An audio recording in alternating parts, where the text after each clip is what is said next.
Well, aren't you a regular Nancy Drew? We sure hope so, and we hope you are too. Join us as we talk Nancy Drew cover to cover and click to click. Welcome to Regular Nancy Drew.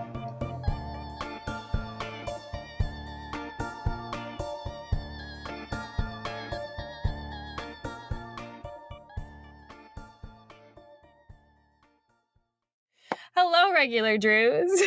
Hello, welcome back to a Nancy Drew Christmas. This is episode 48, part 2 of a Nancy Drew Christmas. I hope y'all enjoyed the first part, and I hope y'all will enjoy this second part. Do we want to recap? Sure, yeah. Okay, so basically Nancy goes on a ski vacation. The very first day she gets injured. And a bunch of mysterious things are happening. Sabotage. That's probably why she was injured. There was a hot pepper incident at dinner. I'm trying to think what else.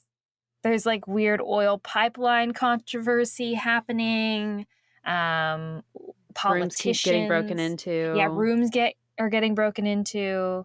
I was gonna say politicians with what's just the word for having conflicts of interest. That's what it is. Yeah. Yeah.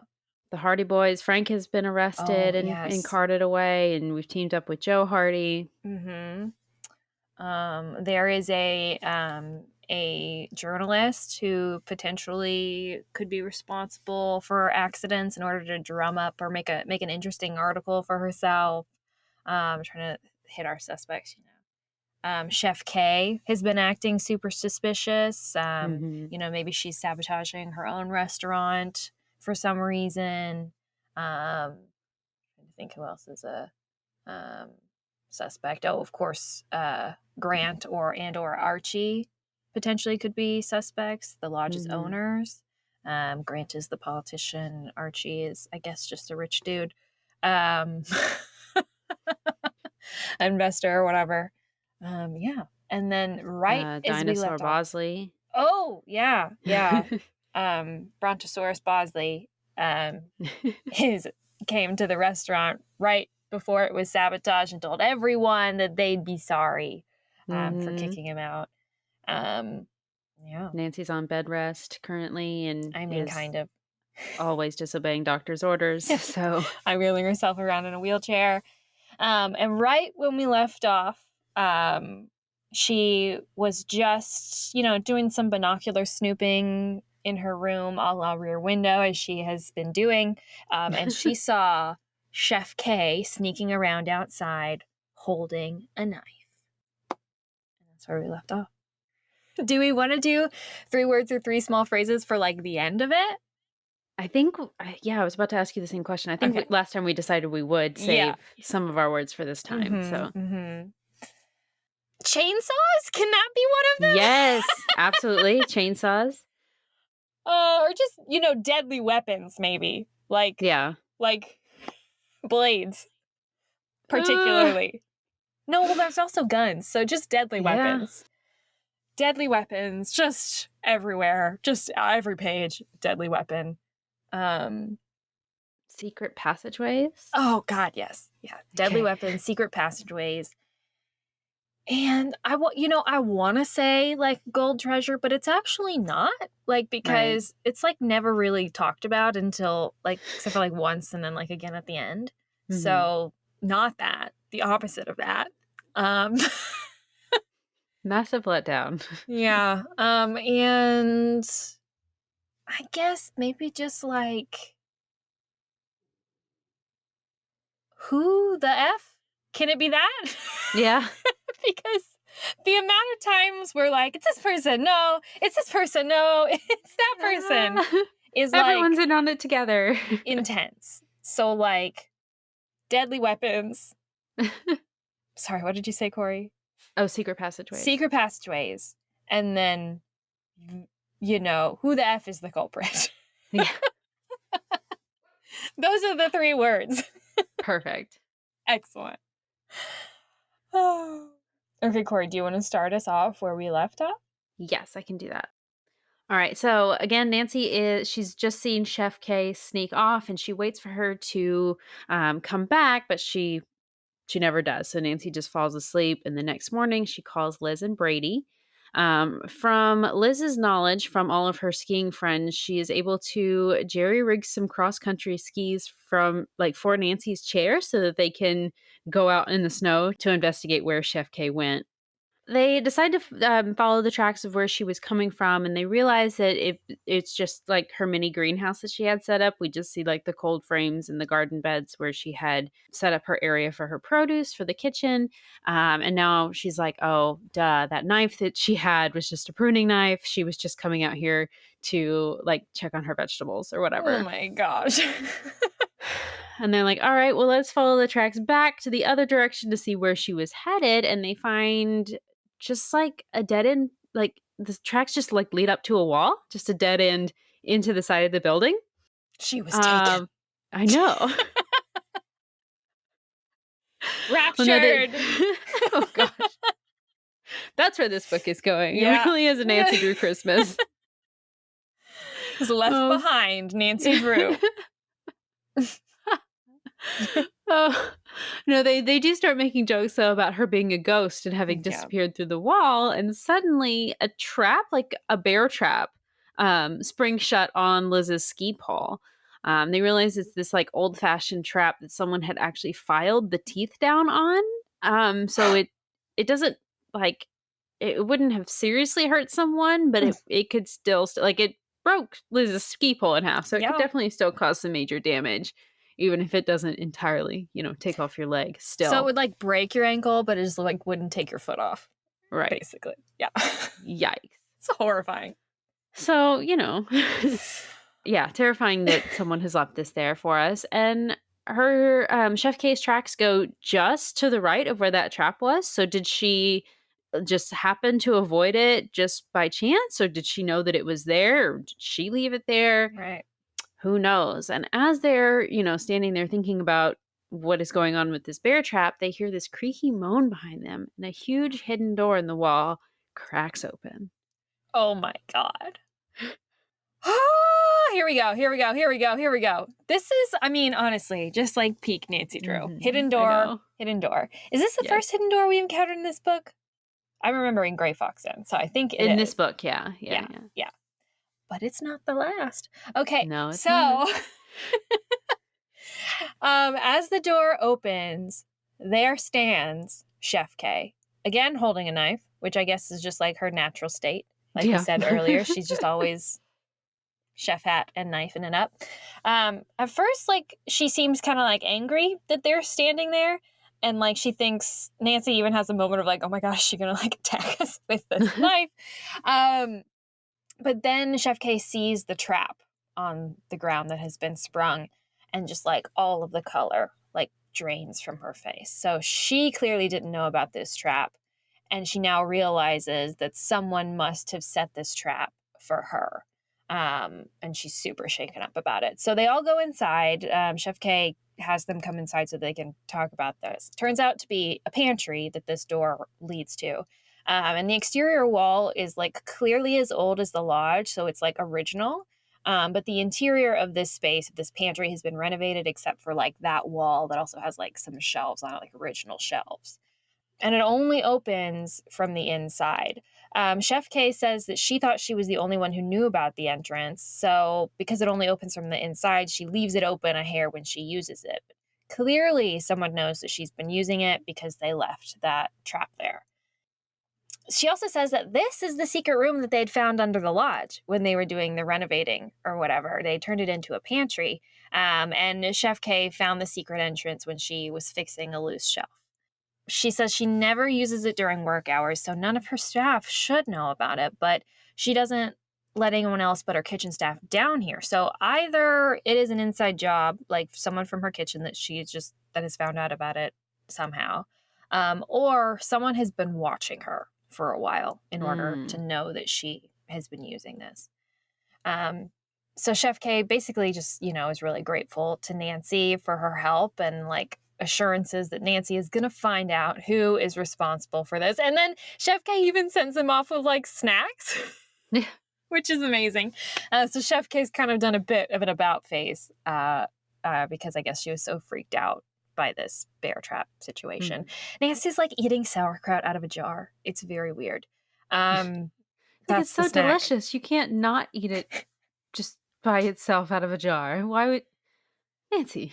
Yeah, I don't know that it could be me, couldn't be me, but maybe it's very good. I'm sure it is. Sure. But maybe a bit of an acquired taste. So well. So after all that, it is then time for the results of the hackathon between George and Frank. So they all join a Google Hangouts, name drop, by the way, Yeah. to discuss it. I thought that was interesting. They certainly don't shy away from using like technology names Yeah. in these books now. And I get that we're like now in 2018 or whatever, but it still just seems like you wouldn't just say Google Hangouts, you would say like a video chat. Right. Or I mean, I'm like, why Google Hangouts and not like Zoom? I You don't know? know that. Well, what Yeah, year maybe was Zoom this? wasn't as popular. 2015? 2018, I think. Oh. Well, then yeah. You So I know? guess Zoom wasn't as popular back then, but still. Probably pre-pandemic it wasn't, but yeah. But like I would think you'd say video chat, but whatever. Okay. Interesting. I mean, we were only a year and a half out from. I mean, if this Mhm. is Christmas 2018, then we're less than a Mm. year and a half out from the pandemic. So I feel like Yeah. Zoom was still a thing that, Yeah. that far soon before. Yeah, Mm-hmm. Yeah.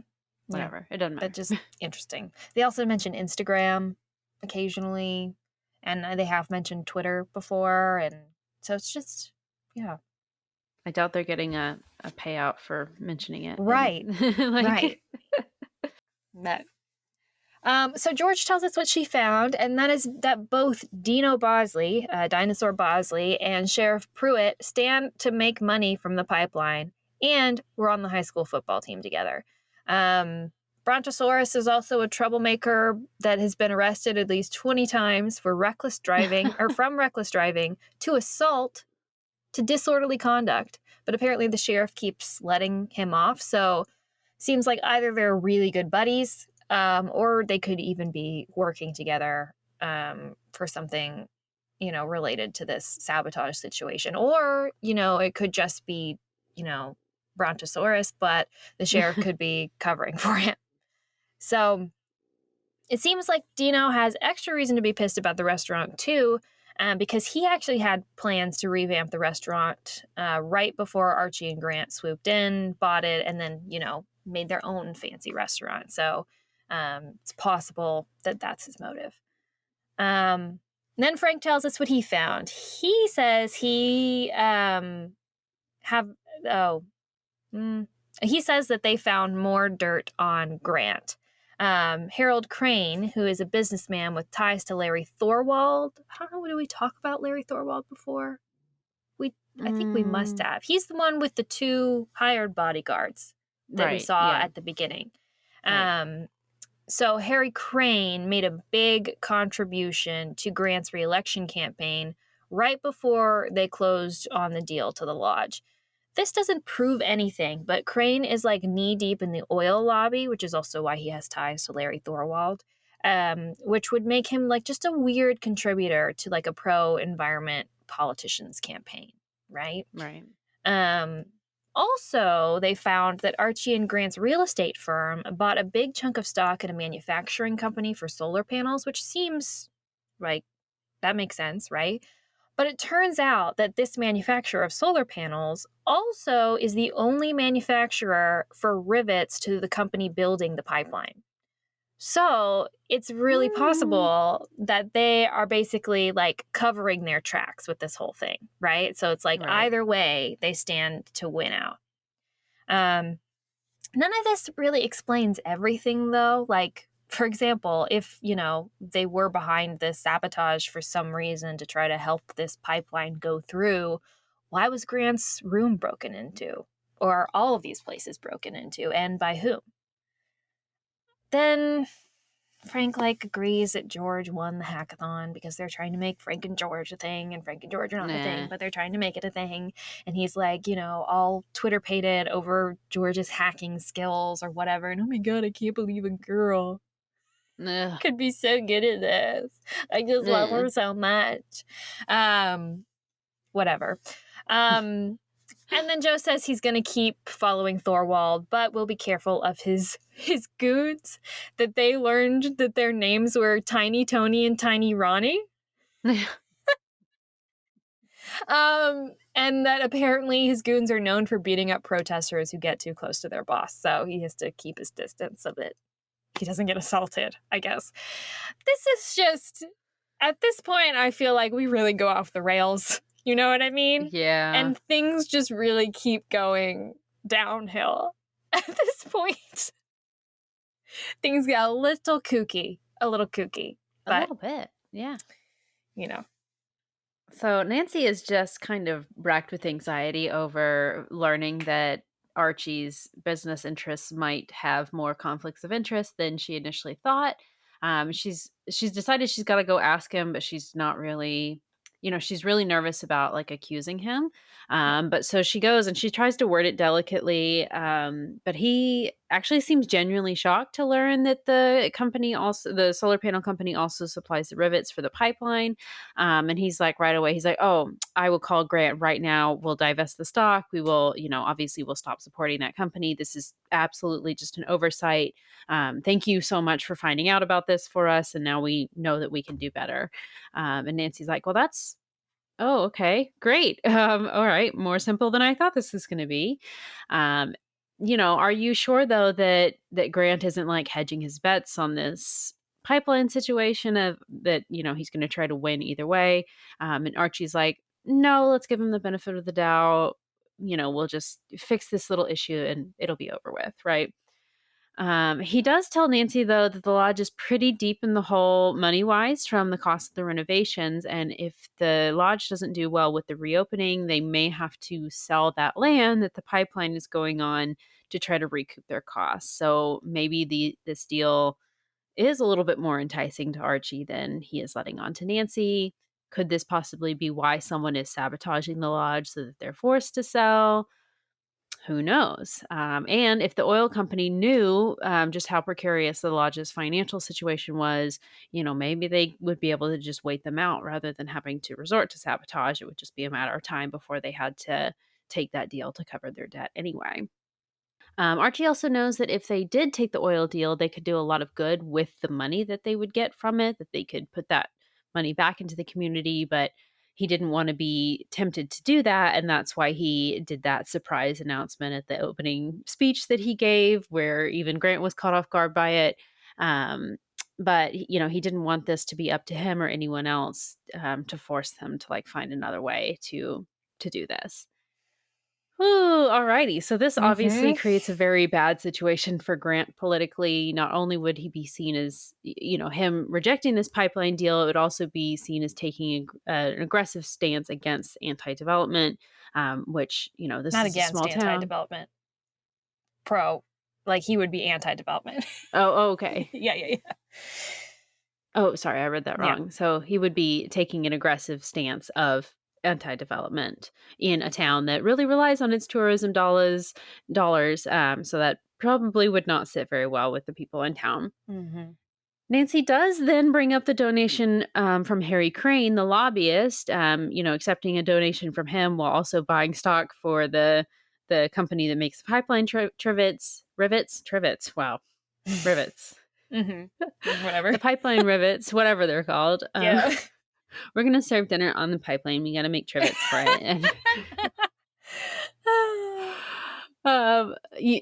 So Nancy says basically these things put together, it kind of adds up to, hey, kind of seems like, you got insider info on the pipeline plans and you're going to use that to profit off of the situation.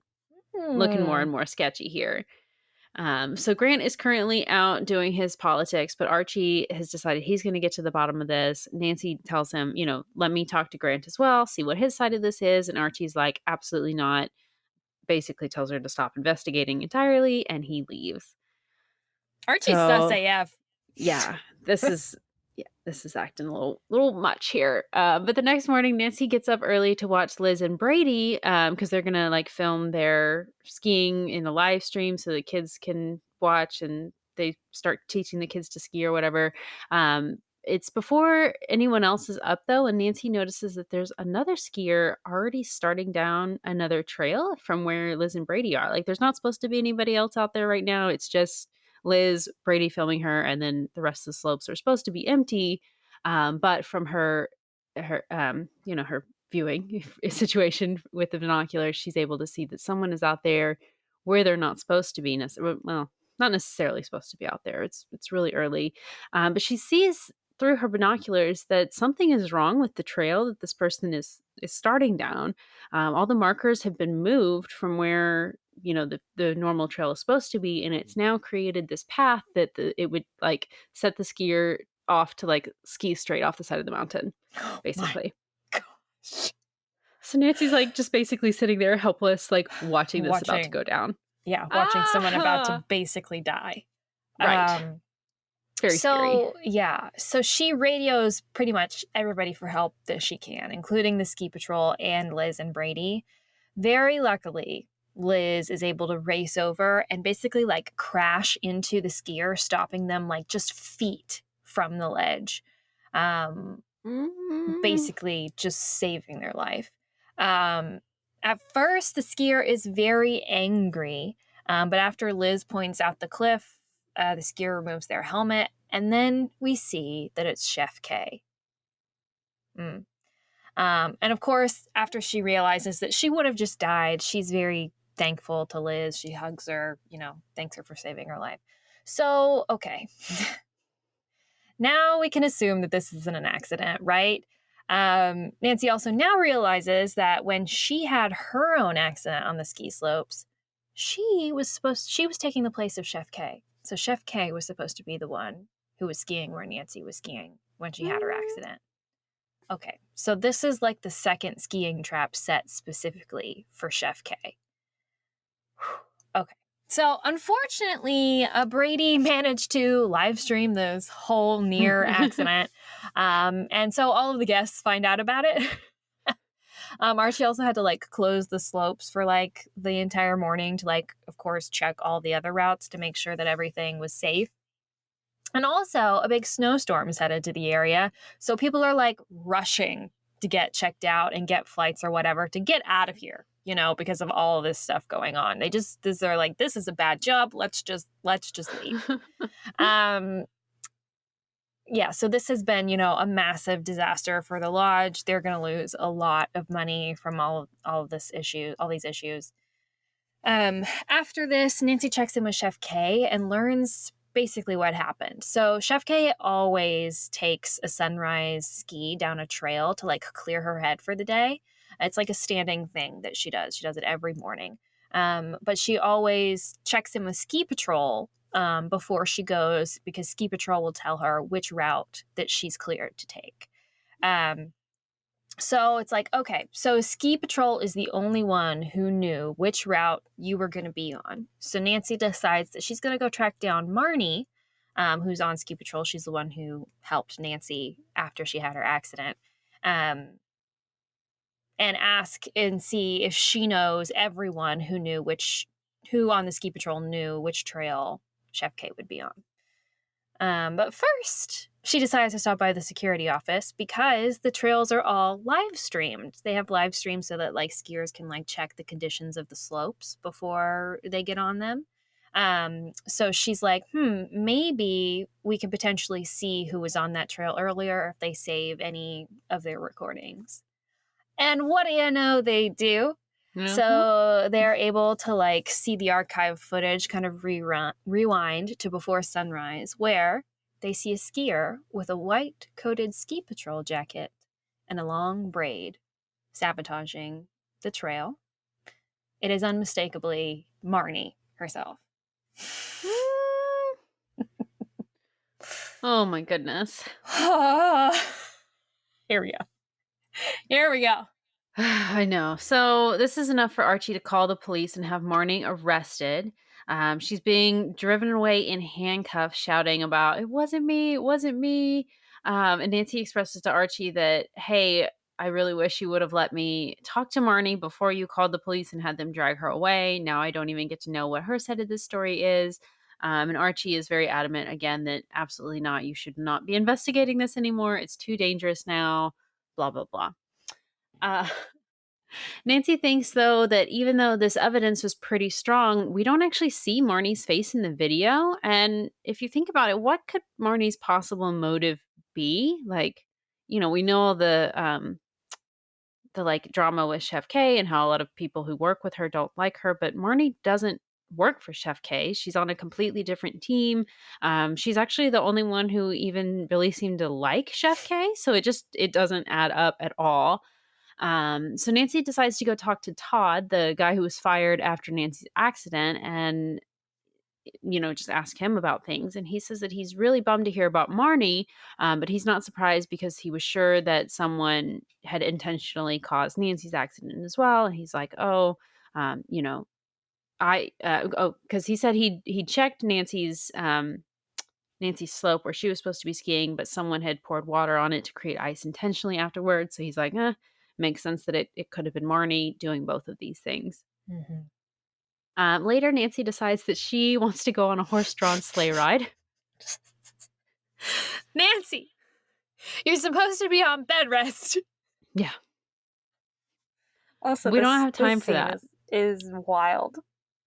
We have to solve this mystery by going on a horse-drawn sleigh ride. This is a wild scene. This is so wild.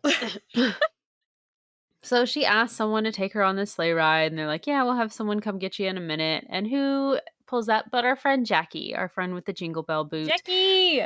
She is going to lead us on our sleigh ride, and she gets Nancy all settled into the back of the sleigh and, puts the blanket over her and props her foot up so that she's all good for it. So she's at least... I think the way that this setup actually is, I don't think that there's like a front and a back to the sleigh. I think they're like both in the driver's seat. Oh, okay. So they're just sitting next to each other. Or there may only be like one seat. I think there's just one seat. Yeah. Gotcha. Anyway. So Nancy's all cozied into the sleigh and they head off together. They're going to go look at more of the ski accident location, and Jackie's like, well, no. So they're out and they hear snowmobile engines like kind of in the distance, and it's getting a little concerning because they're getting louder and louder. And Jackie comments that she thinks that it's probably just dinosaur Brontosaurus man and his jerk friends out snowmobiling, because the Lodge's snowmobiles are electric and very quiet, but Dino, whoever this adult man is, acting like he's 14, running around with his friends on his noisy... Well, the point is, the Lodge's snowmobiles that they have are really quiet. These guys are being really loud, and they seem to think it's funny to be disruptive like this near the Lodge all the time. So we conclude that it's probably them out there. We'll also say that it's very, very misty out because they're near the hot springs that Nancy had pointed out earlier. So it's like there's not a lot of visibility. So we don't know. We can't see them for sure, but we just assume that it's them. Jackie actually stops the carriage because she wants to go get a peek ahead. She doesn't want to, the horse gets spooked easily by these snowmobiles, so she doesn't want to go just up ahead if that's where they are, and then the horse is going to get spooked or whatever. So she gets out, leaves Nancy alone in the sleigh with the reins, and disappears into the mist. Woo! This is very spooky. This is a spooky scene. Yeah, even Nancy's unsettled by this, obviously, because she can't move. She can't go anywhere. She's just in this sleigh with the reins. She doesn't really have the know-how to drive this sleigh if she needed to. And it's also just really quiet, like super quiet. Again, we can't really see much out in front of us. So it's just this like white, foggy area that we're just alone in. And she can no longer hear Jackie with her jingle bells and the boot that she's walking on, because that's kind of noisy as well. And she can no longer hear the snowmobiles either. So it's just really, really creepy out here. And suddenly something rams the sleigh super, super hard. Like a rock or something has just like bounced off the side of us and like hit us. And it's obviously very loud. And it's just very creepy. But we have this tense moment and Jackie returns, but without her jingle bells this time. Nancy kind of gets startled actually because she hears someone coming and is like, oh, that can't be Jackie because no jingle bells. But then it is just Jackie. It's fine. And she's still upset that someone seems to have thrown this rock near her or near the horse, possibly to try to get the horse to run or something.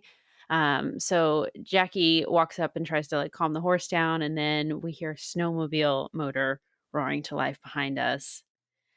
Starts bearing down on them, and a gunshot rings out. Clyde, our horse, freaks out, obviously, rears back, knocks Jackie to the ground, and takes off. Nancy's still in the seat of the sleigh, taking her and the whole sleigh down the trail with the snowmobile, like right on their trails, on their heels. Oh my God. A snowmobiler with a gun. With Like, a gun. Also chasing them. Mere feet behind us while this horse is out of control. We've just been shot at. Uh-huh. Tearing us down the ski slopes. So they have this terrifying chase scene. Nancy is like barely able to hold on to the reins and like keep herself in the sleigh, and her cast is like bouncing around, so she's like in pain because of course she's also supposed to be on bed rest. Let's not forget. She even thinks in her head like, oh, the doctor's gonna be super pissed that I hurt myself again. It's kind of funny. Clyde like runs them down some path that like Nancy can barely even like see because they're moving so fast. She does like quickly see that there's some kind of warning sign posted as they go down this trail, but she can't see what it says. And then she realizes that the second snowmobile that they heard is now coming toward them from ahead. So there's a snowmobile chasing them and a snowmobile coming directly towards them. Don't like that. Nope. She sees that the riders are both wearing all white, but it's, they're all bundled up. She can't tell anything else about them. Then the snowmobile in front of her pulls out another gun and takes a shot at her. It doesn't seem to hit them, but suddenly this large, like, rumbling starts. Oh! Nancy realized, I bet that warning sign probably said, danger, avalanche. Yeah. So the gunshot that they just shot off just triggered an avalanche. And the snow starts sliding and things are going sideways. Luckily, Clyde, the horse, is a very smart horse, and takes off trying to get them clear of like this sliding snow. Snowmobiles, of course, get away super easily because they're snowmobiles and they're gas powered, but Nancy only has the horsepower of 1. So they are like just racing to try to get away. They, of course, very narrowly missed being covered by snow, so they're clear of the avalanche. But Clyde, because of course he's so freaked out, doesn't know where he is, he's just trying to run, runs him straight onto a frozen lake, which can't take the massive weight of the horse and the sleigh, and the frozen lake cracks. So basically, Nancy is like sitting in this sleigh that is filling up with water. Clyde, still tries to run them out of the lake. Thank you, Clyde. But Nancy still gets pretty wet. And Clyde runs them straight towards a bench. Clyde jumps over it because Clyde's a horse and Clyde can do that. But of course, the sleigh has no jumping power. And so crashes directly into that bench, knocks, over onto its side, dumping Nancy into the snow. Yeah. And from her position on the ground, Nancy can now see that actually what hit the sleigh earlier wasn't a rock, but a crossbow bolt with a note attached to it that says, back off or else. Oh my gosh. So we had guns, crossbow bolts, avalanches, runaway sleighs in that past scene. I mean, holy crap. Yeah. Woo! And the chainsaws are yet to... The chainsaws are still coming. Yeah. So Nancy has to be rescued by the ski patrol yet again. Joe shows up as well to check on us, and he's actually kind of jealous of Nancy's adventure. Um, we do learn that Jackie is okay. She just got a pretty nasty gash on her head from the fall that she took. Mostly she's just worried about Nancy and Clyde. Clyde is also fine as well. Don't worry. He is just a little bit, rattled. That was a freaky situation for him. We do learn that the avalanche that the snowmobilers caused triggered a second avalanche, actually blocking the road to the lodge. So we also have this blizzard coming as well, meaning it probably is not going to get cleared until after Christmas Eve. So if you haven't left already, you are now stuck for Christmas at the Grand Sky Christmas Lodge. Ski Lodge? Is it just the Grand Sky Lodge? I think so. It's not Christmas Lodge. It's I definitely added not that in Christmas Lodge. there. No, yeah. it's not. I was thinking about the Grand Sky Christmas Elf. Christmas and Elf, yeah. blended the two in my mind. Grand Sky Ski Lodge. I think ski is in the name. It doesn't matter. So we're stuck here. Everyone is very concerned about Nancy, though, including our doctor, who is extremely, extremely mad at us now, of course. Nancy hasn't he x-rays her. We haven't had any further breaks in our leg, but this has definitely set our healing back quite a bit, and he refuses to take the cast off until the swelling goes down. Archie again comes over and tells Nancy that she has to stop investigating. He doesn't want her in any more danger, and she's like, well, yeah, anyway, did you talk to Grant about all those things? All those things. And he says, yes, the campaign manager for Grant's campaign is actually the one who took out the stock and made the crooked donation to the lobbyists. So Grant swears up and down that he didn't know, and he's actually looking for a new campaign manager. So all's good there. Don't worry, Nancy. You're off the case still, though. But then Nancy runs into Brady and Liz and the kids, and they tell Nancy that if she ever needs any help not investigating, to let them know, because they can, spend some time with her. They actually start telling her that they found some of Jackie's leftover jingle bells in the reading room, and they're wearing them just for, I guess, some festive fun. But this makes Nancy something clicks in her brain, and she's like, hey, I just thought of something. So she and Joe head over to the reading room where they'd found Jackie's jingle bells. And Nancy has a theory that there is a secret passage in this room. Oh, okay. So is this secret passage number 2 now? Yes. Okay. The shelves there are the same kind that are built into that original wall in the pantry. Plus, Nancy remembers when they were in there the other day, there was like a strange draft in the room. And so she's like, ha, we know now. There's a secret passage behind this library shelf. So with some leverage from the ladder that's on the shelves, Joe is able to yank the shelves out, and a secret door does open. Nancy in the wheelchair, she's very sad that she is not able to go in there to explore. But we send Joe in, and a few moments later, he returns holding a clip-in braid, like a hair extension thing that looks just like Marnie's braid that she has. So, is someone disguising themselves to look like members of the ski patrol? Very interesting. Well, just Marnie, probably. Just Marnie specifically. Just but they Marnie probably, specifically. I'm sure that the jacket, the ski patrol jacket as well, probably was part of the... Anyway, yes. But looking like Marnie, yeah. So, yeah, Joe also tells us about this secret tunnel, that it was seriously booby-trapped. There are, like, tripwires, and he also found an animal trap like they had found in the snow outside, except that this animal trap has teeth. Yikes. So they decided to go back to Nancy's room to talk about this, because they're like, the person using this secret passage can just come up here anytime, so let's skedaddle. And they determine that after this snowmobile incident, that there are at least 2 people working together on this sabotage, and at least one of them is like medium build, because that's the only way they could have impersonated Marnie on the trail cam.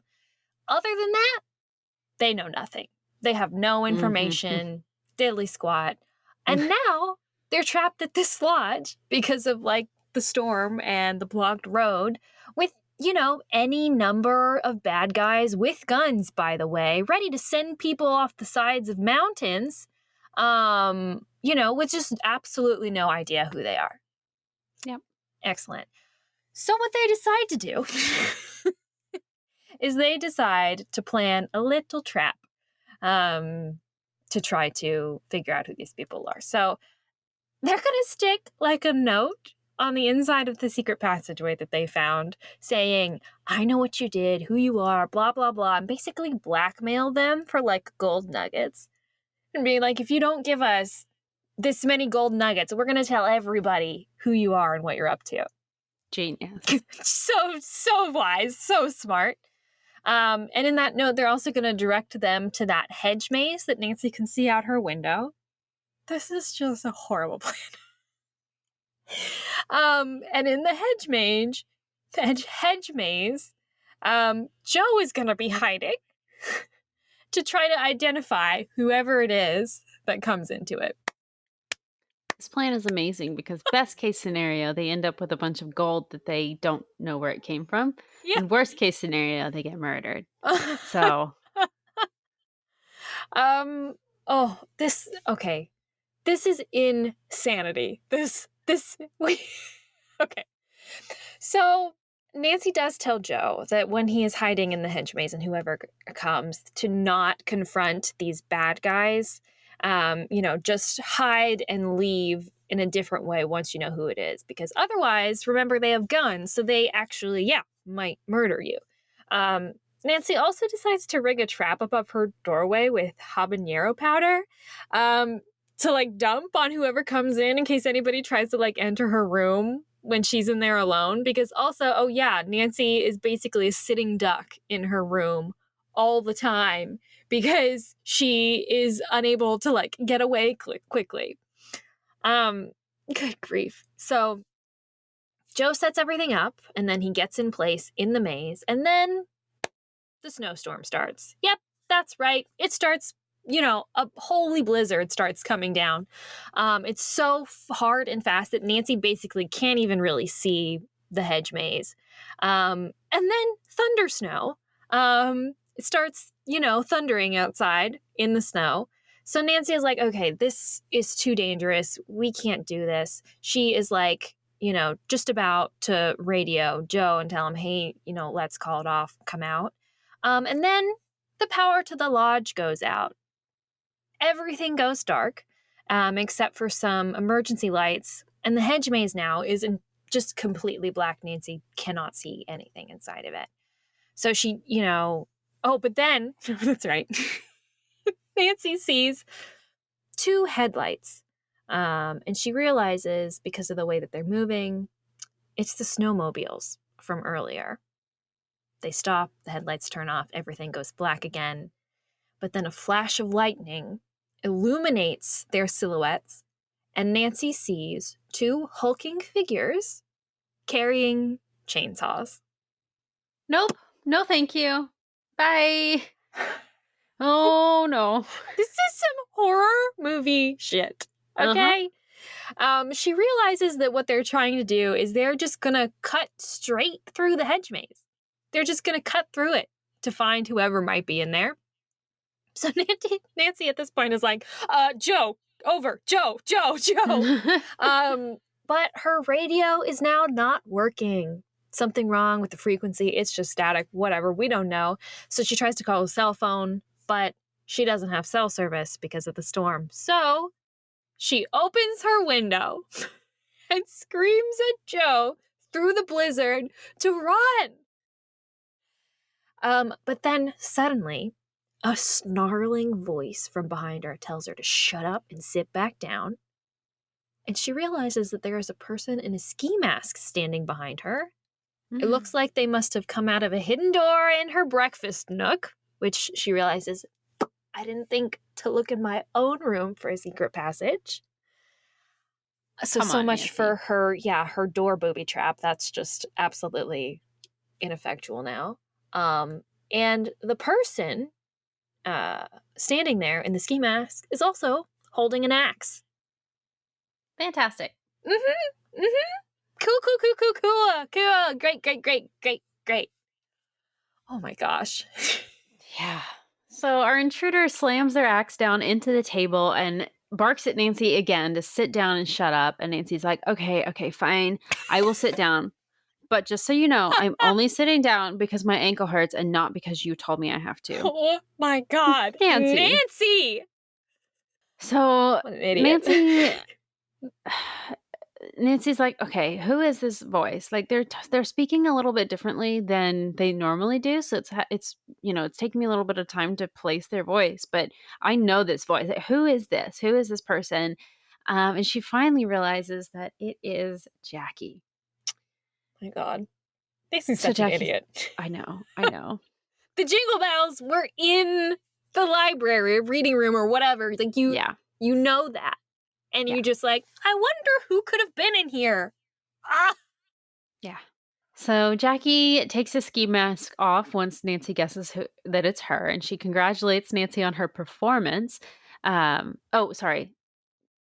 Nancy congratulates her on her performance. Yeah. Yeah. Jackie takes the ski mask off, and Nancy's like, congratulations on your great performance, Jackie. Her foot, of course, isn't actually broken, but it was a great cover to wear the broken foot boot because it's no one would suspect the woman with the boot and the jingle bells hanging off of it to be the one sneaking around in people's rooms because she just can't be as stealthy. But Jackie tells us that the gold is actually real, and she found pieces of it by following part of an old map that she'd found. What? And she believes that she is this close to finding the jackpot of all the gold nuggets. And she actually offers Nancy a cut of what she finds if she'll help her. And of course, Nancy is like, absolutely not. No way. Never. I'm ethical, Jackie. Yeah, I would never do that. And Nancy realizes at this point she has to stall her. So she starts asking her about, why did you go after Chef K? And Jackie's like, well, that entrance to the secret passageway that, I'm assuming the gold is down there, was only accessible to the kitchen. And Chef K is so territorial about her kitchen, she won't let anyone in. So I had to, try to get her to leave. But now I basically have to force her out. So it just was annoying at first. And now I'm escalating. Yeah. Is a psychopath. Oh, yeah. This is It's all psychopathic behavior. I know. She's like, I know. I can't figure out a way to get into the kitchen, so I'll kill the chef. Yeah. What the hell? Just maybe wait until she goes to sleep? I don't... Yeah. Oh. Anyway, sorry, continue. So Nancy's like, okay, sure, that makes sense. How else can I sell her? Okay, the pipeline. And Jackie's like, no, I actually had nothing to do with the pipeline. I was the one breaking into people's rooms, but only in an attempt to look for more passageways. Like, I wasn't doing anything to do with the pipeline. Like, that's just total red herring, complete waste of time in this book. Don't worry, we learned all about that for nothing. And we also learned that she had nothing to do with the snowmobile incident and the sleigh thing from the other day. And she's very adamant that she would never hurt Clyde and would have never have orchestrated that herself. Okay, she won't hurt a horse, but she's perfectly fine killing people. Right. There's gold involved. Killing a horse won't get you gold, but killing people might, so worth it, right? That's not... Actually, that makes a lot of sense, Corey, now that you say that.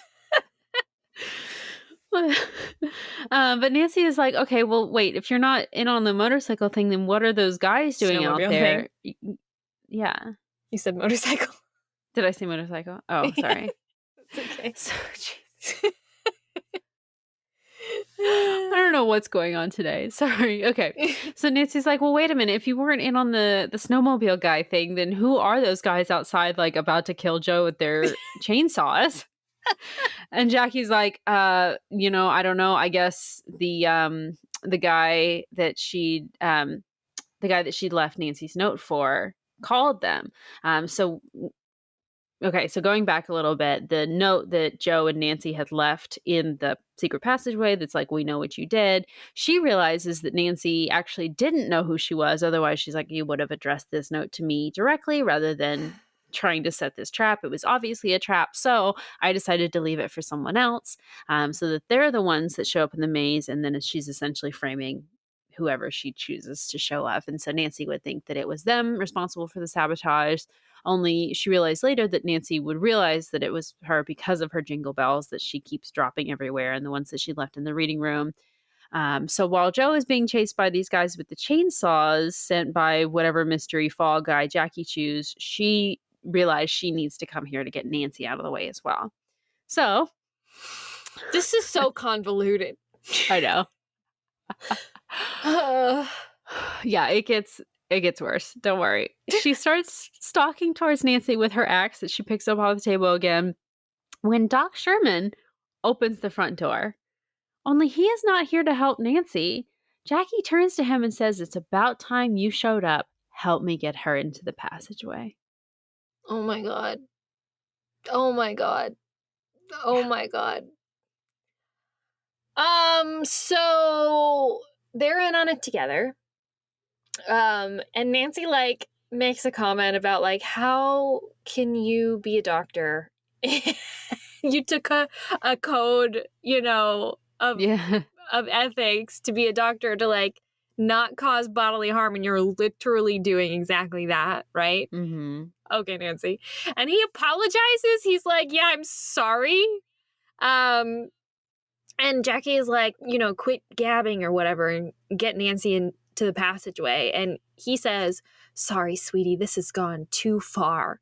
So we find out that they are together. They are a couple, and apparently planned to run away to the Caribbean with their stolen gold. How original. Also, throughout this conversation, we learn that Nancy's leg isn't actually broken. Like her ankle is, but she doesn't need the full leg cast. She does not need to be in a wheelchair. They could have just gotten her a boot. But instead, they basically like faked her femoral or her femur injury, so that they could like put her in this massive cast and keep her out of the way so that she wouldn't be able to investigate. It's pretty, Genius. yeah. Genius. It takes a lot of advanced planning, but if you can make it work, obviously it's effective. I know. But then, like, apparently Doc is all, like, conflicted about all this, and he delivers this, like, long, heartfelt speech about how he realizes that they've gone too far, and he doesn't want Jackie or Nancy getting hurt in this. So Jackie's like, "Fine, I'll do it myself," and runs over to Nancy with the axe raised, like, about to swing at her. So Nancy grabs a cup of habanero powder left over from the trap that she just has and throws it in Jackie's face. Unfortunately, this little action causes Jackie, now that she's like freaking out and flailing around because her face is on fire, to bump into Nancy, who is now standing. She stood because she can now, she realized, and knocks her out of the open window. Oh my God. Gosh. Yeah. You think it can't get any worse, and then it gets worse. It's just like, this is the wildest trip. Mm-hmm. So cut to Nancy is clinging to life, hanging off of the window ledge, barely hanging on. Jackie comes over and is trying to physically pry Nancy's fingers one by one off of the ledge so that she loses her grip and falls. And just then Doc comes over with a candlestick and hits Jackie over the head. Is this a Clue reference? I think maybe it must be, I right? just realized that's probably a Clue reference. I love it. I love it. But unfortunately, it is too late for Nancy, who falls anyway. But luckily, just into a fluffy blanket that Liz and Brady happen to be holding out. But like they happen to be right there, happen to see Nancy like dangling from the 4th-story window or whatever. And are like, "Let's grab this blanket, run over and like hold it out between them to catch her." And so they catch her in the blanket. And Nancy's okay, but may have actually legitimately broken her leg this time. So Oh, the irony. I know. Oh my goodness. So suddenly everyone comes running over, I guess because of all the commotion and the power going out. Just a bunch of people are out of their rooms, kind of gathered around, just trying to figure out what's going on. And Nancy explains that Doc Sherman and Jackie have been the ones behind the sabotage, but right now she's more concerned about Joe, who is still, in that hedge maze, being chased by the guys with the chainsaws.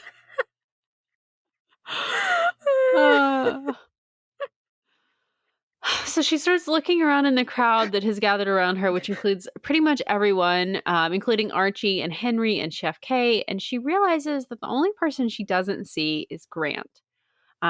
She actually sees him with his binoculars out on his deck, like watching the maze. Like he's kind of expecting something to go down in the maze. So the only reason he would be doing that instead of, paying attention to the commotion that's going on around Nancy and all the people that are gathering around her, is if he was the one that called the thugs that are in the maze with the chainsaws. So he must be the guy that Jackie had swapped the note and given it to him instead. So we know now that Grant definitely has something to hide. And Nancy points to him and shouts to everyone, like, don't get him away. Don't let him get away. And at that point, he takes off, tries to make it to the parking lot, but Chef K pulls out her rolling pin and clobbers him over the head with it. Oh my God. Completely brains him. This book is so violent. It really is. So much violence. So then Joe comes running out of the maze, yelling the funniest line in the book, I think, which is, "Help, they have power tools." Five stars, of course, Joe. followed by the men chasing him with the chainsaws. This time, their face masks must have come off because Nancy recognizes them as Larry Thorwald's bodyguards. And it's at this point that Nancy realizes that the note that Grant made with the phone number on it, that Frank did the shading thing on or whatever, that said TS, that the TS must not have been initials for one person's name, but they must have stood for like two T's, multiple T's, T's, not TS. As in the Tinies, right? So someone had given Grant, probably Larry Thorwald, had given Grant the phone number to be able to reach the Tinies. And also, at seeing the crowd gathered, and of course the guy who called them, lying in the snow after being clocked with a rolling pin, the Tinies book it, just decide to leave. Wisely, no one chases them because, remember, chainsaws and guns. So then they strap Grant to a toboggan to keep him from running away. He, I guess, while he's strapped to this toboggan, apologizes to Archie. And he tells him that Thorwald threatened him if he couldn't keep everything quiet. But he won't tell Archie what everything, quote unquote, everything is, though. But Nancy, of course, explains to Archie that it's likely he means conspiring with Thorwald to force the pipeline through and secretly get rich, basically, lying to voters about his conflict of interest and probably leaking information about the resort's finances to the pipeline people to try to force Archie into this deal. Grant apparently doesn't realize that what he's done is considered insider trading because of the whole solar panel company stock situation. Right. And that he can actually be charged with criminal conspiracy and accessory to all the violent crimes that the Tinies committed. After he figures that out and he whines a lot about how he didn't mean to do it and he wanted to stop, he really did. The ski patrol take him away until the police can get there. Oh my goodness. So then Nancy agrees to be treated by Doc Sherman again. Because apparently Doc Sherman apologizes and just owns up, and she's like, "Oh, I believe him now. It's fine." Sure. Yeah. And so then after that, which I think she really has broken her femur now, which it's how can you, I just don't understand how it's you've seen this doctor and before he told you your femur was broken and you're like, oh, okay, bummer, whatever. But now you find out your femur's not broken. Then you potentially hurt yourself again. And now he tells you your femur is broken and you're like, okay, but he's telling the truth now. I mean, I guess everything's kind of over with the treasure. I guess, but come on. I think maybe I'd be like, can I just have a second opinion? Yeah. Can we get another doctor in here? I don't want this criminal being the one to... Yeah. Oh, anyway, so Nancy, after all this, decides to go inside to enjoy some hot chocolate after a job well done. And as the clock strikes 12, she and Joe wish each other a Merry Christmas Eve.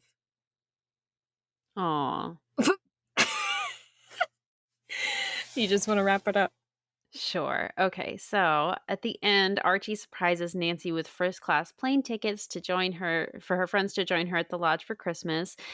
Bess, George, Ned, Carson, Hannah, and Fenton Hardy are all being flown out. Yes. Too bad this wasn't 90% of the book. That would have been wonderful to have. Oh my gosh, a Hardy and Drew Christmas. Everyone's together. I would die. Oh my gosh. But no, the lodge is actually going to be closed for Christmas Day, so they are going to have it all to themselves, plus Chef K, who has decided to stay to cook for everyone. My God. Everyone who... Charmed fucking life. Oh my God. So Oh this my is so gosh. annoying. I'm so annoyed. Sorry, continue. Yeah. Everyone who was involved with all this drama has now been arrested. So Jackie, Doc Sherman, Grant, the Tinies, they were actually picked up by a state trooper when their snowmobiles ran out of gas when they were trying to get away. So they've been arrested now too. And it looks like Larry Thorwald is going to be arrested soon as well. Sheriff Pruitt has been suspended pending an investigation into his misconduct. And Carol, our blogger, wrote a whole story about how Nancy Drew and the Hardy Boys solved the case. And then, like we said, Bess, George, and Ned arrive, and they all disgustingly pair off into their little couple groups. Yeah.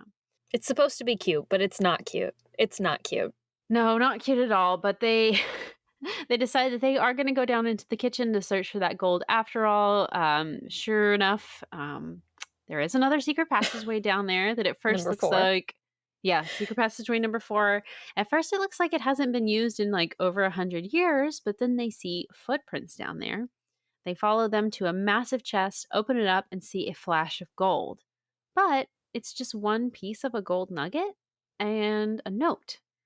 So we read the note, and it turns out that Mrs. Boz, the former owner, had been watching Jackie this whole time, noticed what she was trying to do, and snuck in and got the gold before Jackie could locate it in the building, and was able to, find her family's legendary gold and strike it rich in the Grand Sky Lodge after all. And I guess now they're going to retire in the Caribbean or something. Who cares? Yeah. But Yeah. so Miss Spa's got her last little dig in, I guess. So that's it.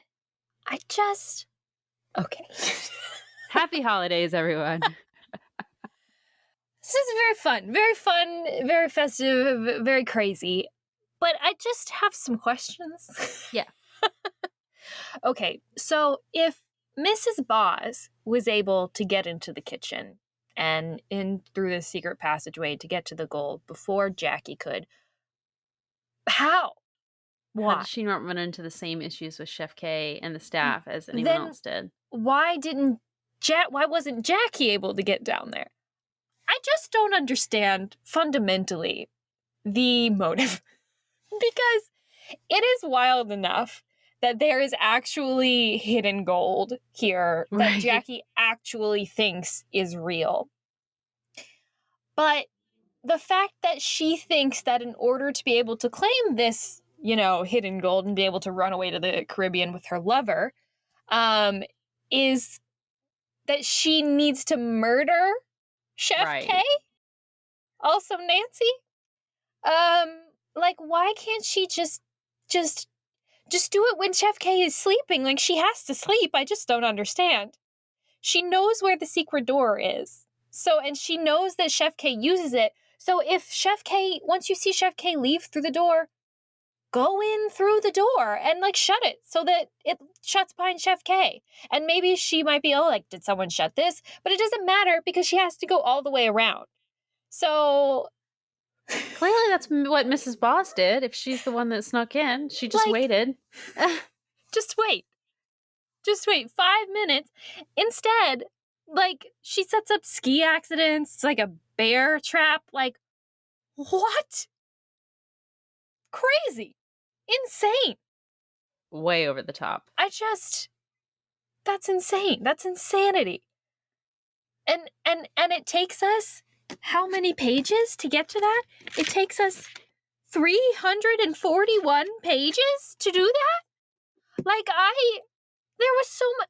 Marnie? Why was that a thing? That didn't have to be a thing.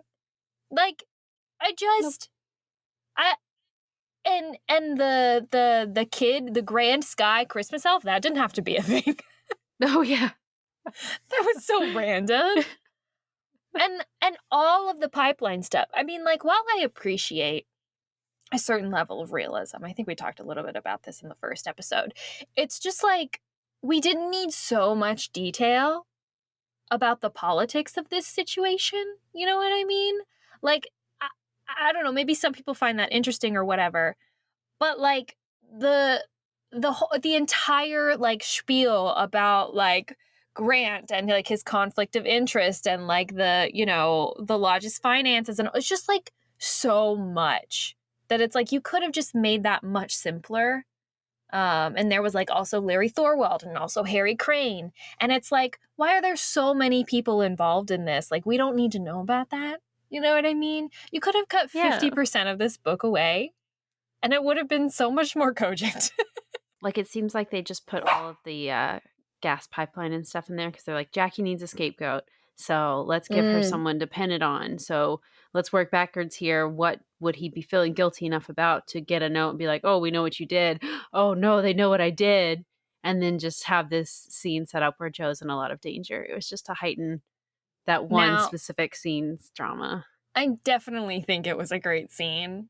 Yeah. Not gonna lie. The chasing of the chainsaws was like epic. But Oh, like, yeah, absolutely. It was just so much. It was just so much all at once. And it was like the axe. So much. I mean, okay, like these Nancy Drew diaries go so hard on these villain encounters. Oh, yeah. Because never before. I mean, first of all, the guns, the shooting, the chasing on the snowmobiles, the avalanche, the like crossbow. The crossbow. The crossbow. the crossbow bolt in the side of the sleigh. Then we have Jackie literally threatening Nancy with an axe. Pushing her out of a window. Yeah. Joe's being chased by chainsaws. Also, Nancy and Chef K have both almost died from skiing accidents. Right.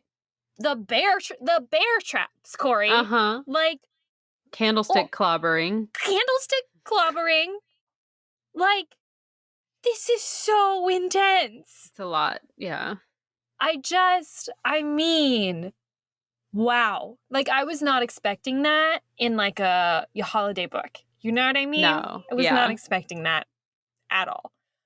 It was just really, really intense. And like, I don't know. I think to a certain extent I appreciate it. Like, I think it makes for a fun time. But it just doesn't feel like necessary. Like it's like, this is a Nancy Drew book. Like, when I'm reading a Nancy Drew book, I'm not really reading it for the thrills. You know what I mean? Like, I read it for the cute fun times. The cute fun times and the little mysteries and the tropes. And the secret passageways and buried treasure were great. But like, the chainsaws. But like the chainsaws, Corey, the chainsaws, you know? It just typifies just the way that they decide to do the endings to these Nancy Drew diaries, you know? It's just way extra. I know. So what are your thoughts, Corey? It's a book about the holidays. No, I mean, I feel like we said a lot of it last time. I like the Hardy Boys in it, but the mystery itself it's fine. Yeah. It's fine. Yeah.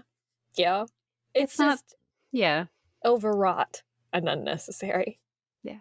Like, if you're going to make it be about, first of all, if you're going to make it be about the, you know, hidden treasure, let's make it be about the hidden treasure. If you're going to make it be about Rear Window, make it about Rear Window. If you're going to make it about The Shining, make it about The Shining. If you're going to, you know, if you want like these high, fast chase scenes, then do that. But maybe just like pull it back. Do you know what I mean? It just feels like you just need to pick a direction. That this book was like pulled in like 12,000 different directions. And it's like, if you want to make it about the oil pipeline thing, make it about the oil pipeline thing. Like, we don't need all of these things together in one book, especially considering the length of it is unlike the length of any Nancy Drew book ever written before. It's like they decided to pull a bunch of different random Nancy Drew tropes out of a hat, and we're like, how can we fit these things together? Did we say that last time? It's no, like, I don't think so. It's like, okay, secret passageways, easy, done. Buried treasure, easy, done. Snow, skiing, easy, done. But then ignoring it's like, doctor's orders, done 10 times. Like, okay, environmental controversy. Okay, we can do that. Politicians. Okay, we can do that. 5 more. Let's go. Chainsaws, sleigh rides. Like, you know, like axes, guns. It's like sauerkraut for some reason. Sauerkraut. I mean, so when I was making the December puzzle, I was using I was putting different little icons to stand for different letters. And I was just trying to come up with all the different icons that we could possibly use because there were a lot of letters, you know? Yeah. And I ended up using a little tiny sauerkraut jar. It's one of them. I saw that. I appreciated that. It's So cute. funny. Yeah. Yeah. But yeah, like, oh. It's not a cozy mystery that I want for the No. holidays. I want a cozy Christmas mystery with Frank and Joe and Carson and Vinton. And I don't need Ned or Bess or George. I'm sorry. I mean, Bess can come along if she really wants to, but I don't need them. I need Frank and Nancy and Carson. That's my dream team, you know? Yes. That would have been a better book. Mm-hmm. Yeah. Some of it was nice. We had some marks. I like the snow and the skiing parts of it, and otherwise, meh. Yeah, I wish I liked it more, but that's okay. Yeah. That's okay. That is okay.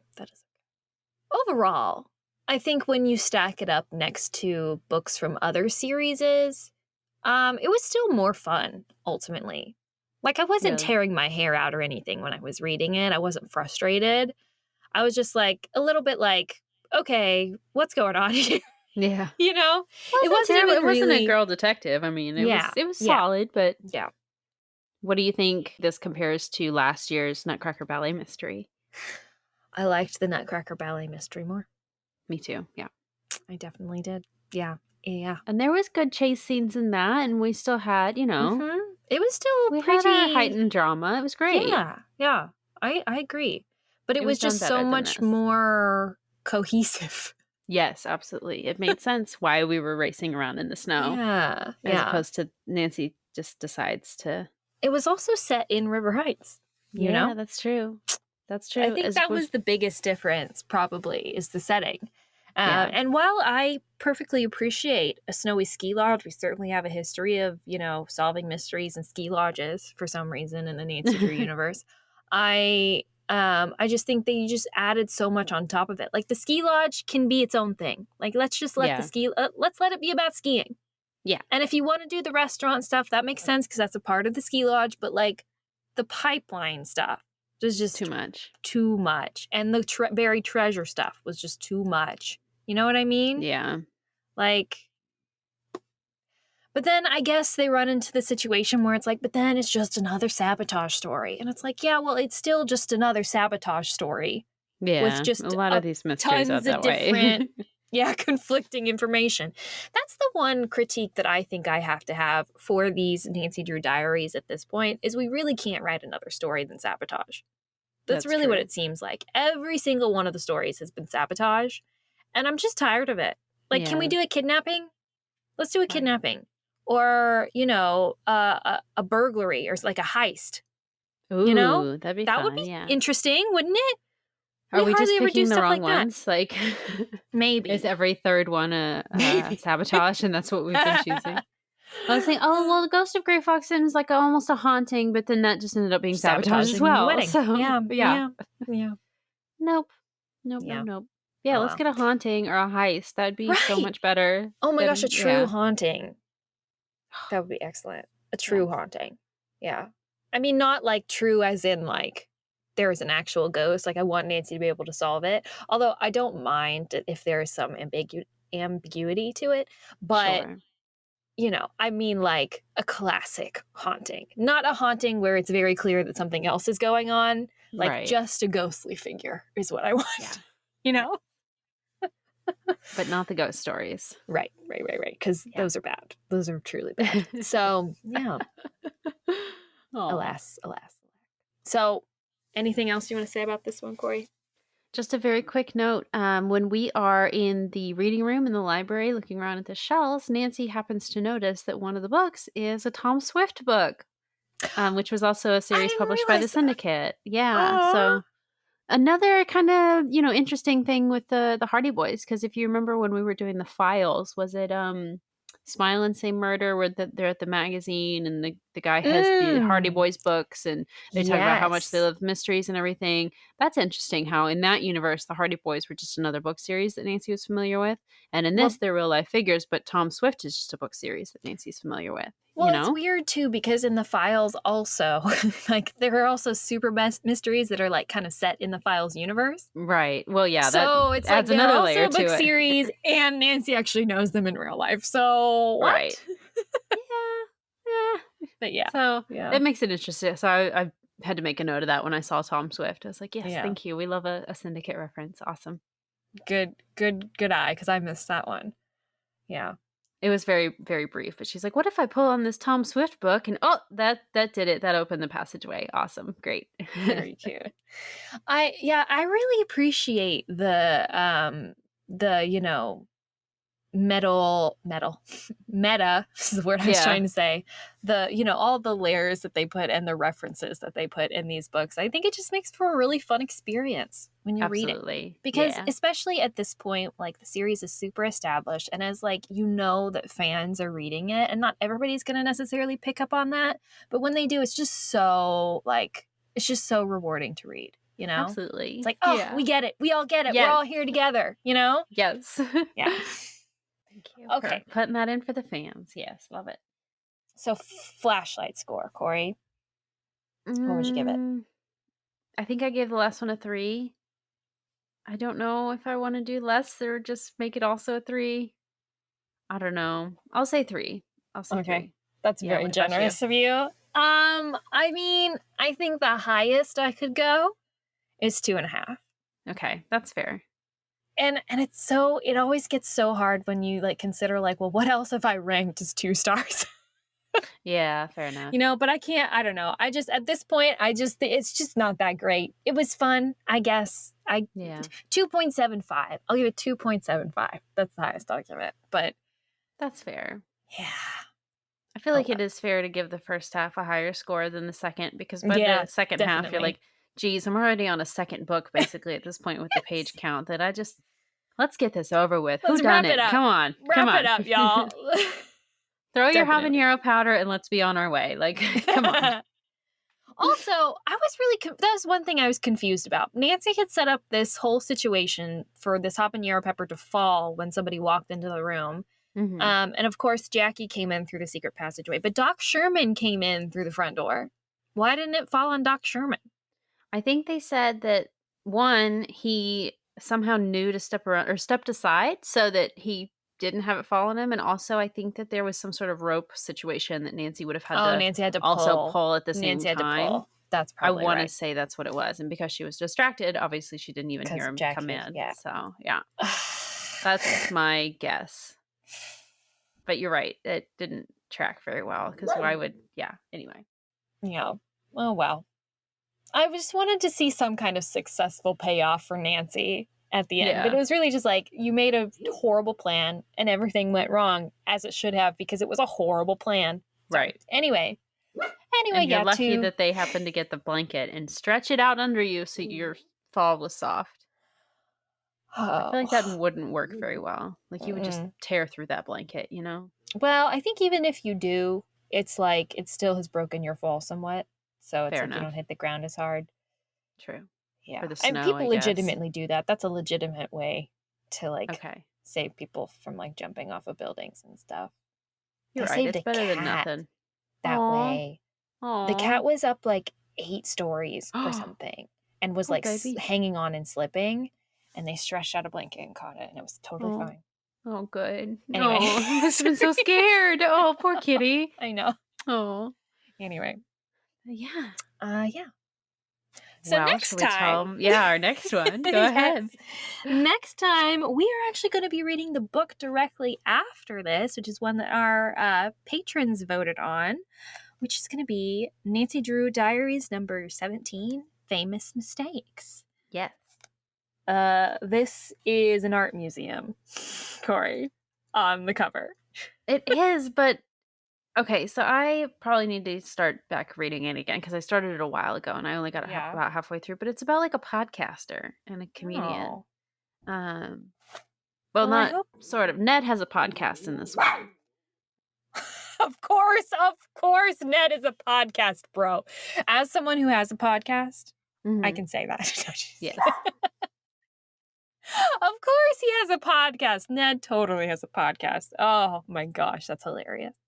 So, No, but well, I then hope there's an art museum in it. the I want town an art also museum, has, if the dog will stop barking.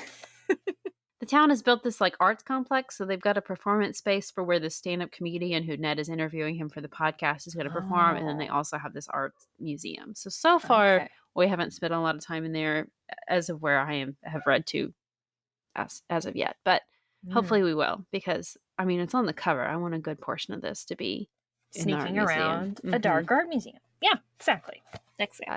An art Well, museum fingers heist would have crossed. been a better story than Ned doing podcast. But So he interviews people, I guess. because wait, but in this universe he doesn't work for his dad at the newspaper or whatever, right? I think he does, doesn't he? I thought that was Girl Detective. I think he does that in this as well. Oh. Oh yeah, the podcast is called Ned Talks.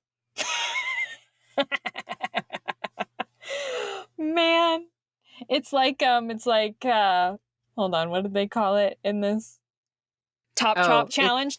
Yeah. Ned Talks. This is also a sabotage case, by the way. Oh, Well, okay. we have some vandalism as well, but Okay. still. Well, yeah. Okay. We'll see. Well, We'll see. we'll see. So much for your theory about every third one. It's definitely not every third one because this is the one right Right. after. Right. So, but who knows? Maybe it'll surprise us. Maybe it'll be really just so excellent. Yes. I'm looking I hope forward so. to it. I'm looking Well, forward yes. to it. Join us Corey. for that one. Episode 49. Wow. Yeah. Okay. Yeah. We are close. We are close to episode 50. I know. That's a big milestone. I wonder what we'll do, Corey. I don't know. Y'all have to keep your eyes peeled In your ears. and your ears for what's next. Mostly your ears, because this Mostly. is an audio format. But yeah, anyway. Yeah, that wasn't a hint. That's not a hint. We're not doing audio anymore. We're just Anyway, all right, bye. Yeah. See you, regular Jews. Okay, bye.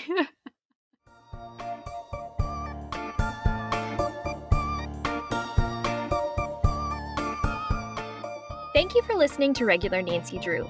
Email us at regularnancydrew@gmail.com. If you like this episode, make sure to rate, review, and subscribe.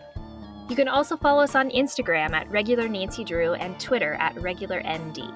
You can also support us on Patreon. Patrons at the $3 level vote on upcoming episode topics and get exclusive access to our Scoop Sesh series. And all patrons receive early access to each episode as well as weekly bonus content. And to all you regular Drews out there, thanks for listening.